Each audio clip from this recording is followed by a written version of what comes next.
ले दांत वाली बहू रंजना कभी ब्रश नहीं करती थी। उसे कितनी बार उसके माँ बाप ने डांटा, लेकिन उसका कोई असर उस पर होता ही नहीं था, जिस कारण से उसके दांत पीले पीले हो जाते हैं। शादी के बाद पर वैसे तो तुझ में कोई कमी नहीं है, पर तेरे दांत इतने पीले कैसे हैं बेटा? कैसे मतलब? कोई सर्जरी थोड़ी ना कराइए। वो तो क्या नाम, मैं ब्रश नहीं करती थी तो पीले हो गए। अब क्या करूं? आप कहे तो लाल करवा लूं या फिर काले? यार ये क्या है, क्यों माँ से लड़ रही हो? लड़ रही हूँ? अरे मैं लड़ रही हूँ या ये बोल रही है कि दांत पीले हैं, पीले। क्या थोड़ी ना किए इन्हें पीले करने के लिए? बकायदा ब्रश नहीं किया है 20 साल तक, तब जाकर। छी, कैसी बात कर रही हो? ये उस वक्त तो पीले नहीं थे जब हम लोग तुम्हें देखने आए थे। अरे तब साफ करवा लिया पास जाकर, अब देखो कैसे पीले पीले लग रहे हैं। रंजना सास की तरफ गुस्से से देखती है। फिर शुरू हो गई पीले पीले पीले। अरे पीले तो तब भी थे जब मेरे हाथ का रसगुल्ला उड़ा उड़ा कर खा रही थी और बोल रही थी, लड़की नहीं गुणों का खजाना दे रहे भाई साहब आप। खैर, अब वो लोग का पीले दांत वाली बहू पल्ले पड़ी थी तो झेलना तो था ही। एक दिन कीर्तन में रंजना गाना गा रही थी। अरे कमला बहन, माँ का द्वार है, यहाँ तो सब शुद्ध होकर आते हैं, फिर अपनी बहू को दूर से पीले पीले दांत भक्ति में बाधा उत्पन्न कर रहे हैं। अरे कोई 2 साल के बच्चे थोड़ी ना लेकर आई हूँ मैं बहू बनाकर, अच्छी खासी लड़की है। अरे कैसे करवाऊं ब्रश? ये तो उसे खुद करना चाहिए ना। अब माँ बाप तो इसके जैसे तैसे निपटा दिए, ये नहीं सोचा कि सास कैसे संभल। सास बहू को लेकर घर आ जाती है, लेकिन सोच लेती है कि अब इसे लेकर कहीं नहीं जाएगी। अगले रोज बहू कहती है, अरे क्या हो गया, मंदिर नहीं जाना क्या? कीर्तन का वक्त हो रहा है। मेरी मधुर वाणी से कान्हा जी जागते हैं और सोते हैं। आप तो जानती है ना उनकी भक्ति में कितना मन लगता है मेरा। वो क्या है ना, तबीयत ठीक नहीं लग रही है मेरी, आराम। तबीयत ठीक नहीं लग रही? अभी तो मिथुन के गाने पर नाच रही थी आप, और अब बोल रही है कि तबीयत ठीक नहीं लग रही। अरे भक्ति में मन लगा लो सासू माँ, ऊपर जाना है, क्या मुंह दिखाओगी आप? हाँ? सास को बहू की बात पर गुस्सा आ जाता है। मैं क्या मुंह दिखाऊंगी, इसकी चिंता तो ना कर, समझी? अपने मुंह की चिंता कर, जो ये पीले पीले दांत लेकर हर जगह पहुंच जाती है। पता है लोग कितना मजाक बनाते हैं, ना जी ना कहीं तेरे साथ। तो ये बात है। कोई ना, मत जाओ, मैं अपने कमरे में ही बैठकर भक्ति कर लूंगी। ऊपर वाला दांत थोड़ी ना देखता है, मन देखता है, भावना देखता है।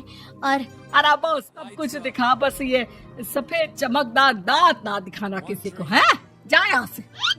बहू को सास की बात का कोई फर्क नहीं पड़ता, वो तो जैसी थी वैसी ही रह जाती है। सुबह नहाकर किचन में खाना बनाना, फिर खाना खाना, कीर्तन भजन करना और सो जाना। माँ जी, मैं सहेली के घर जा रही हूँ, शाम को लेट आऊंगी। हाँ, तो जाना, मैंने कौन सा तेरी आरती करनी है घर पर बैठकर। रंजना सहेली के घर जाती है, जहाँ वो पार्टी में जाने की तैयारी कर रही होती है। अरे शिखा, कहाँ जाने की तैयारी कर रही है? मैं गलत वक्त पर आ गई क्या?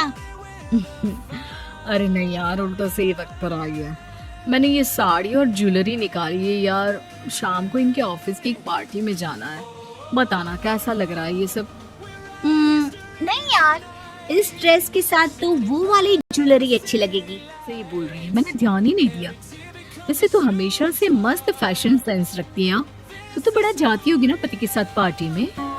रंजना कुछ नहीं बोलती, बस सोचती है कि यार काश ये बात सही हो जाती, पर मैं क्यों नहीं जाती पार्टी में? क्या इन लोगों की भी होगी? रंजना घर आती है और रात में पति से सवाल करती है, एक बात बताइए, आप मुझे किसी पार्टी में क्यों नहीं ले जाते? क्या आपके यहाँ ऑफिस में पार्टी नहीं होती? पति बेचारा क्या कहता कि दांत पीले हैं तुम्हारे इसलिए। अरे कोई पार्टी होती नहीं हम लोगों के ऑफिस में, तो कहाँ से लेकर जाऊं? और मार्केट, मॉल, कहीं वीकेंड घूमना, कहीं तो। अरे यार तो सोचता हूँ कि आराम ही कर लूं। क्यों? रंजना मन मार के रह जाती है। पहले कभी सास के साथ मंदिर जाया करती थी, लेकिन वो भी सास ने ले जाना बंद कर दिया। घर बैठी बैठी रंजना बोर हो जाती है। तभी उसे आइडिया आता है और वो मायके जाने का सोचती है। सासू माँ, 2 दिनों के लिए मम्मी के घर जा रही हूँ। अच्छा अच्छा ठीक है, आराम से जा। और हाँ, माँ से कुछ अच्छी आदत सीख कर आना कि कैसे शरीर के हर भाग की तरह दांतों की सफाई भी जरूरी होती है, समझी? शुरू हो गई ना आप। वो लोग आपकी तरह नहीं है कि छोटी छोटी बात का बतंगड़ बना दे। उन लोगों के लिए मैं मायने रखती हूँ, ना कि मेरे पीले पीले दांत। रंजना माँ को बिना बताए उन लोगों को सरप्राइज देती है, लेकिन जैसे ही वो दरवाजे पर पहुँचती है, अंदर देखती है कि घर वाले कहीं जा रहे होते हैं। अब माँ, काश रंजना दीदी के दांतों वाली प्रॉब्लम तो वो भी हम लोगों के साथ चलती ना बुआ जी की बेटी की शादी में।